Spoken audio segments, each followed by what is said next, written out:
নিজের বাসায় থাকতে থাকতে এত বেশি বোর হয়ে গিয়েছিলাম যে একটা জায়গায় এসে খুব মজার রান্না বান্না করলাম আর ওই বাসায় বসে রিল্যাক্স করে করে এই সব খাবার খেয়েছি আর খুবই মজার সময় কোন দিকে যে কেটে গেল তা বুঝতেই পারলাম না। আসসালামু আলাইকুম এভরিওয়ান, আশা করি সবাই ভালো আছেন। আমি অনেক ভালো আছি। বাসায় থাকতে থাকতে এত বেশি বোর হচ্ছিলাম যে জীবনের নতুনত্ব আনতে আমরা আমাদের আরেকটা বাসায় চলে আসি। 3 দিনের জন্য পর্যাপ্ত জিনিসপত্র নিয়েই আমরা বাসায় চলে আসলাম। অ্যান্ড এটা খুবই সাডেন একটা প্ল্যান ছিল, যদিও আমরা চাইলেই বাইরে একটা ট্যুর দিতে পারতাম, কিন্তু ওটার হলো না কারণ আমাদের বাসার অনেক মেম্বার মিসিং ছিল। তাছাড়া ওদেরকে ফেলে যাওয়াটাও পসিবল না। তার উপর আমার এক্সাম ছিল, সো আমি বাইরে কোথাও যেতে পারবো না। এখানে এসেও আমি অনেক পড়াশোনা করেছি সারাদিন। আর যেমনটা আমরা বাসায় রেখে গিয়েছিলাম ঠিক ওইভাবেই পেয়েছি, মানে আমরা ঢেকে ঢুকে সবকিছু রেখে যাই পরিষ্কার করে। সো ওইভাবে আসছি, শুধু যা ধুলাবালি থাকে ওগুলো একটু ক্লিন করে নিলেই হলো। আর বুয়া আসে কিছুক্ষণ পর, উনি এসে একদম ভালোভাবে ডিপ ক্লিন করে দেয়, এটার জন্য কোনো চিন্তা নেই। এসেই টিভি অন করলাম, অন করে আমার ব্লগ দেখা স্টার্ট করি। আর ওইখানে এসে আমরা নিজেদের মতো রিল্যাক্স করা শুরু করে দিয়েছি। কিন্তু অন্যদিকে কিছু পেয়ারা আনা হয়েছিল যেগুলোর জন্য স্মৃতি চাটনি বানিয়ে নিয়েছে।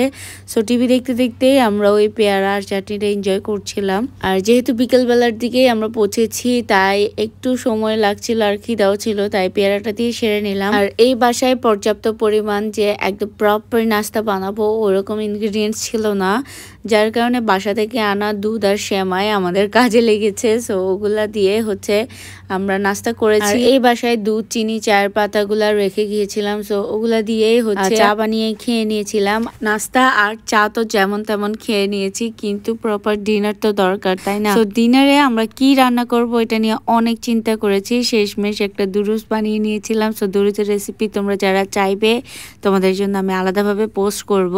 সো এটা দিয়ে খুব মন ভরে খাওয়া দাওয়া করে রিল্যাক্স করে আমরা ঘুমিয়ে গিয়েছি। অ্যান্ড নেক্সট মর্নিং আম্মু আবার চা বানাচ্ছে। আর ব্রেকফাস্টে আমরা গতকাল রাতে দুরুস চা ছিল ওটা দিয়ে পরোটা দিয়ে খেয়ে নিয়েছি, খুবই মজার ছিল। আর নিচে শুনতে পাচ্ছিলাম 10টার দিকে তরকারিওয়ালা আসছে, তারপর শুটকিওয়ালা আসছে। এই জিনিসগুলো সচরাচর আমরা যেখানে থাকি ওখানে দেখা যায় না, মানে আওয়াজ শব্দ থাকে না, বাজারে গিয়ে আনা লাগে। সো আম্মু তো সব থেকে বেশি এক্সাইটেড, একটু পরপর নিচে গিয়ে গিয়ে বাজার করছে। আর এদিকে আইসক্রিমওয়ালা এসেছে দেখে আমরা নিচে নেমেছি আইসক্রিম খেতে। এই একবারই আমার নিচে নামা হয়েছিল, এরপর আর নামি নাই আমি, কারণ আমার পড়াশোনা অনেক বেশি ছিল।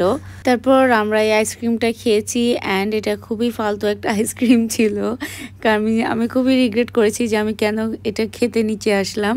এনিওয়েজ তারপর লাঞ্চের টাইম হয়ে গিয়েছে আর শাক রান্না করা হয়েছে, কাঁকরোল রান্না করা হয়েছে, সাথে ছিল ডিম ভুনা। সো ডিম দিয়ে আমরা সেরে দিয়েছি কারণ আমরা ওই দিন কোনো ধরনের মাছ পাইনি, অনেক ওয়েট করা হয়েছিল মাছওয়ালার জন্য, বাট আনফর্চুনেটলি আসেনি। তাই এভাবেই লাঞ্চটা সেরে নিয়েছি। আর খুবই মজার ছিল লাঞ্চটা, আমাদের সব থেকে বেশি ভালো লাগে সিম্পল কিছু খেলে। সো এদিকে তারক মেহতা দেখতে দেখতে আমরা এটা খাচ্ছিলাম। তারপর এখানে সন্ধ্যার দিকে খুব ভালো একটা বৃষ্টি হয়েছে, এখানে সব ধরনের ওয়েদার আমাদের এনজয় করা হয়ে গিয়েছে। সো বৃষ্টিটাও এনজয় করলাম, এনজয় করে সকালবেলায় যেদিন আমরা চলে যাব ফাইনালি। সো ওই দিনের সকালের কিছু ক্লিপ আমি এদিকে অরণ্যাপুর ব্লগ দেখতে দেখতে আমার নিজে ব্রেকফাস্ট রেডি করছি। কারা কারা ওর ব্লগ দেখো আমাকে কমেন্ট করে জানাও, আমার খুবই পছন্দের। আর এখানে আমার ব্রেকফাস্ট রেডি, আমি ব্রেকফাস্টে এগ পোচ আর একটা পরোটা খেয়ে নিয়েছি, সাথে ছিল চা। চা বসাতে বসাতে আমি আমার ব্রেকফাস্টে সেরে নিয়েছি। আর এদিকে দেখছি যে আম্মু কচু নিয়ে এসেছে, তো কচুগুলা ভালোভাবে পরিষ্কার করে ছাড়িয়ে নিচ্ছে। আর এখানে আমাদের লাঞ্চও রেডি। সো লাঞ্চে ছিল লইট্টা মাছ একদম ফ্রেশ, তারপর কচু। আর লাঞ্চ করে আমরা রেডি হয়ে গিয়েছি তাড়াতাড়ি, কারণ আমরা বাসায় চলে যাব। একদিকে আমরা আমাদের সব জিনিসপত্র গুছিয়ে নিয়েছি, একদম ঠেকে টুকে রেখে যাচ্ছি। অন্যদিকে বুয়া বাকিগুলা ক্লিন করে দিয়েছে। অ্যান্ড আশা করি তোমাদের এই ব্লগটা ভালো লেগেছে। That is it for today guys. আল্লাহ হাফেজ।